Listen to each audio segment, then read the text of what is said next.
The Middle East and China continue to attract lots of activity by U.S.-based associations. The Council of Tall Buildings and Urban Habitat recently concluded their most successful World Congress in Shanghai. This is the second interview of a two-part podcast series where we examine the achievements of this Congress. In part one, we looked at how the event was organized, and I met with MCI Group's Vivian Zhang and Sammy Liu. In today's interview, I met with the Executive Director, Anthony Wood, of the Council of Tall Buildings and Urban Habitat to discuss 2012's World Congress and the future plans the CTBUH has for conferences in China. So I'm here today with Anthony Wood, the Executive Director for the Council on Tall Buildings and Urban Habitat, the CTBUH, headquartered in Chicago. And Anthony, thank you so much for joining me today. You're welcome. And so how important is the World Congress to CTBUH members and the greater urban sustainable development community? Well, it's massively important. We hold an international conference somewhere around the world every year, but then every 4 or 5 years we hold a major conference, which is what we call a World Congress. And I think, most trade associations, certainly in the building industry, which is our trade, I guess the two reasons for our existence is to disseminate information, best practice information on cities and sustainable living, and also, to facilitate business exchange and networking. And I think that's why most of our members are members, because of one of both of those two things, information and networking. And so, a conference is really where those two things come together. The people that are disseminating this information and the chance to interact and network with peers from around the world. So the World Congress is one of the most important things we do. Great. And so why Shanghai? Why was Shanghai specifically selected for the 2012 Congress? Well, that's very easy. A lot of associations, they probably have lots of different reasons as to where they hold conferences around the world. To us, it's dead simple. We hold it in the center of tall building activity at any time.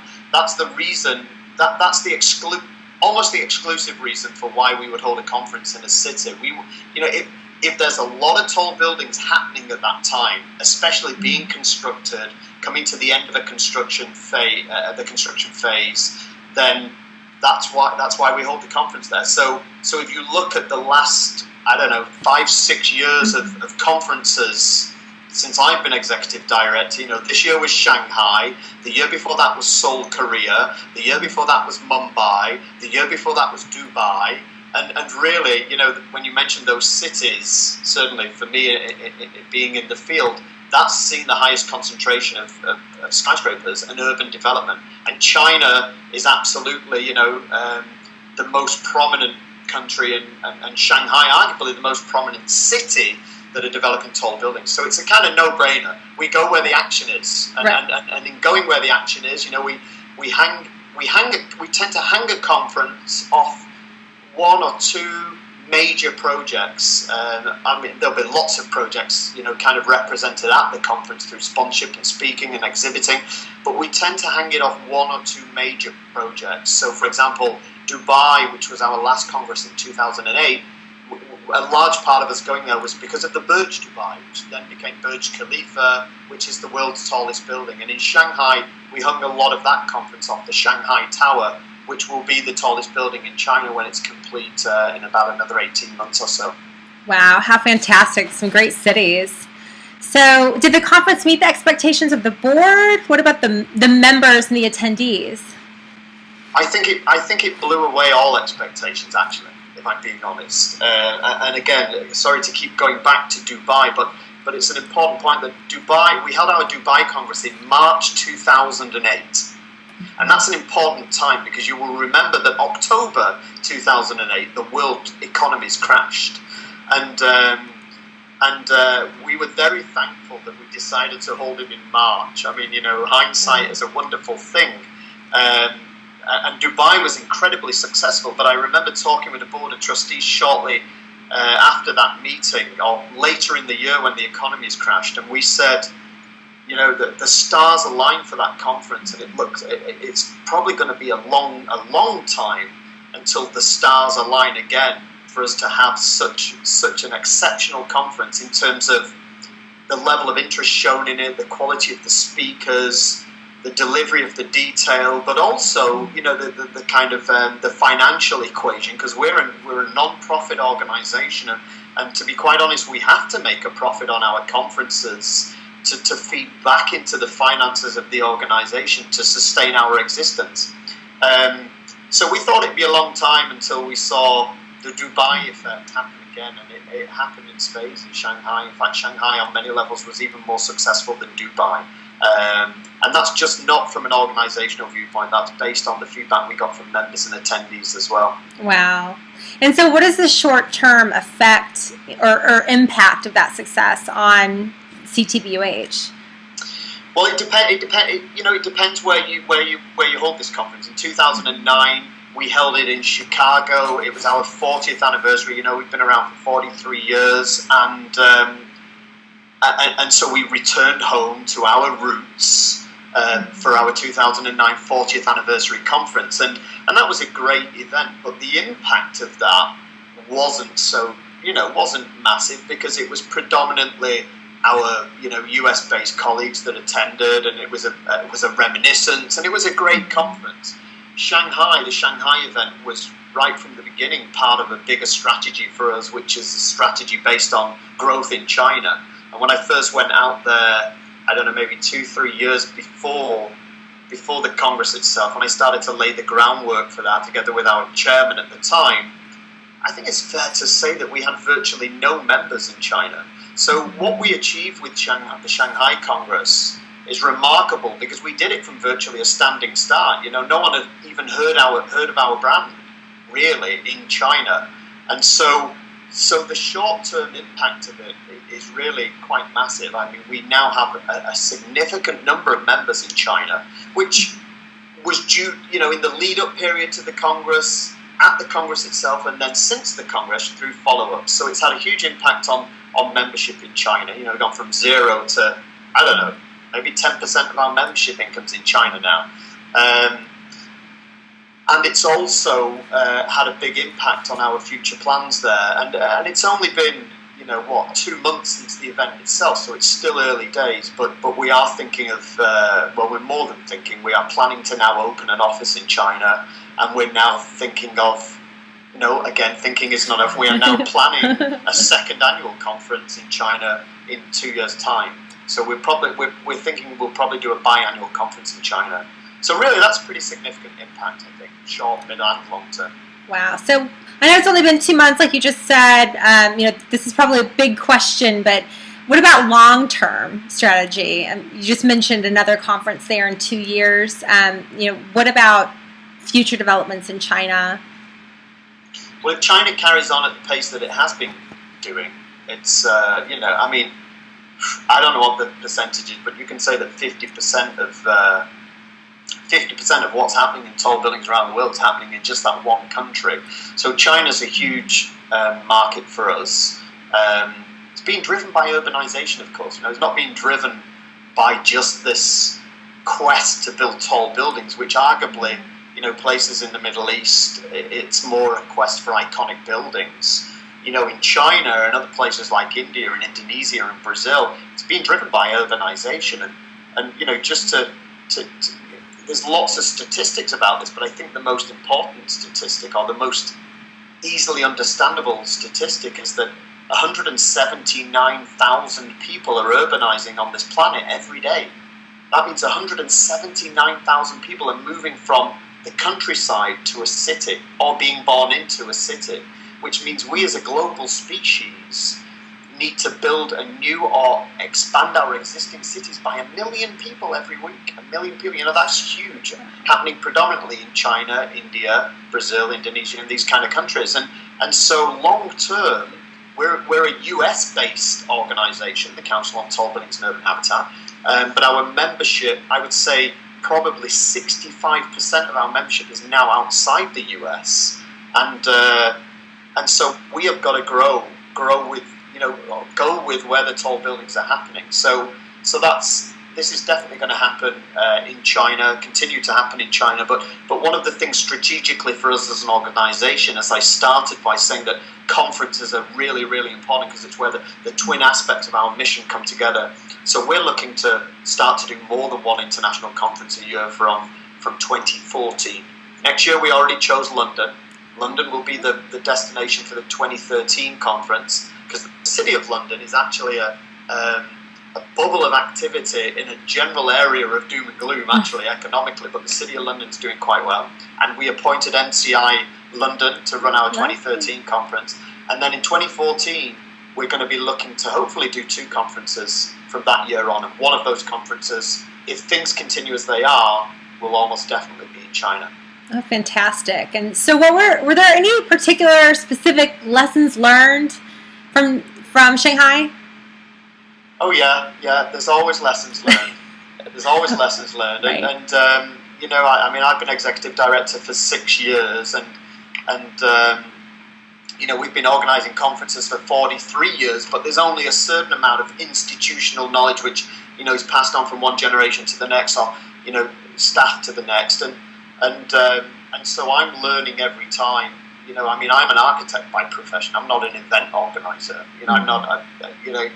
So Dubai in 2008 was the first conference that I'd organised, and as soon as I did that, I could see different ways to improve it, and that happened every year. And even in Shanghai this year, I saw things that could be improved. But I think one of the things that we pride ourselves, or I pride myself on at the council, is the great level of detail that we put into this event. And I think, the girls from MCI in China alluded to this in their interview, that there's, for them, it was a great learning experience because of the level of detail that we as an organisation put into the event. Down to the graphics, or the name badges, or whatever it was. And so, yes, there were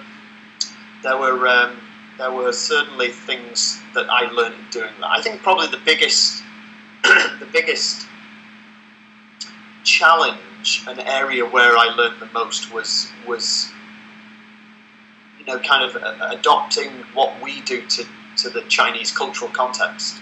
And that's an obvious thing to say. If you're organising a conference around the world each year, then it needs to bend and change a little bit according to the local cultures and customs. And I spent the best part of 10 years working in Asia myself when I was an architect. So I'm not unfamiliar with that part of the world. But there were certain things where, things may not have gone in a straightforward way like they would do in other destinations, and that took some adjusting. Mm-hmm. Well, so hindsight being 2020, right? Is there anything you would do differently? Yes, yeah. There are a few things I would have done differently, but let's put this in context before I say things done differently. We sold out the conference, so we couldn't have got any more people there. We sold out the sponsorship packages. 98% of people who attended that conference said that it fulfilled their reasons for attending. So before I go back in and say, yes, I would have done it differently, I think you need to see it against those yardsticks, that not because anything, kind of fell way short of where we wanted it to be. But and so part of these comments that I'm going to make are about the longer term strategy in China, not necessarily about the conference. One or two things that we could have done, which I think would have helped with our longer strategy in China. And one of those was were the kind of developers in attendance at the conference. We had some great developers. Developers are the guys who make the buildings happen. They're the guys with the money. They're the guys with the checkbooks. The only developers, the primary motivation, the person who says, I want to build, or our organisation wants to build a skyscraper in XYZ. They're the top of the food chain. They're the top of the tree. And it's important to get their view, but also from a networking viewpoint, if the developers are there, then the architects will be there, the engineers will be there, the suppliers will be there, and it kind of has a knock-on effect. And don't get me wrong, we had a lot of developers there. We had some of the top developers in the world, Shanghai Tower, and various others. However, what I found in terms of learning was that sending emails and sending communications to these companies to invite them to get involved in the conference, whether through sponsorship or speaking or attendance, was virtually non-effective. Virtually non-effective. The most effective way was to get on a plane and travel there and set up a face-to-face meeting. And in almost 100% of cases, 90% of cases where I did that, it had a result. And that's the way that the top Chinese developers in particular operate, on a face-to-face basis. I never had any problems getting meetings with the very top people in these organizations. They understood and respected our organization enough to say yes to a meeting. And then once I was we were in a face-to-face meeting, I found that it was very effective. Sending emails, sending communications just wasn't effective. I think that most of the top people in China don't even read emails. So that was one lesson. That was one thing I would have done differently. The second thing was with regards to press and media. Again, we had a good press presence, media presence at the conference, but it was hard work to get people there. It was hard work to get the press and media there, and I would have liked to have seen more there, because the conference was great for those that were in attendance, 800 people. But actually, I wanted this to be a reach out to maybe 8,000 or 80,000, and it's only through the media and press that you would get that. And this is important for our long-term growth. So we convinced 800 people that we're an organisation worth, kind of investing in and spending time with. But it's important that a conference does more than that. For example, the proceeding that we made. We produced an 800-page proceeding for this conference in 2 languages, English and Chinese, which was a huge undertaking to do that. And that has a legacy way beyond the conference. But the press and media also has an important legacy. And I think we didn't tap into that as much as we could. And it wasn't through want of trying, but again, culturally, it might not be political of me to say it, but if you want to get the Chinese press in attendance at your event, you've got to pay them. And that was a huge cultural obstacle for us. Not necessarily a financial one, but a moral and cultural obstacle. The concept of paying a journalist to come and report, and it was an obstacle that in the end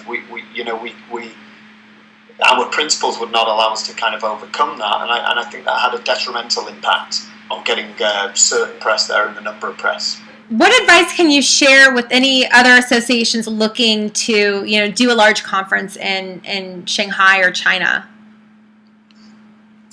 Okay, so that the first point is to hire a good partner locally who understands and can navigate you through the cultural issues. That's perhaps the most important thing.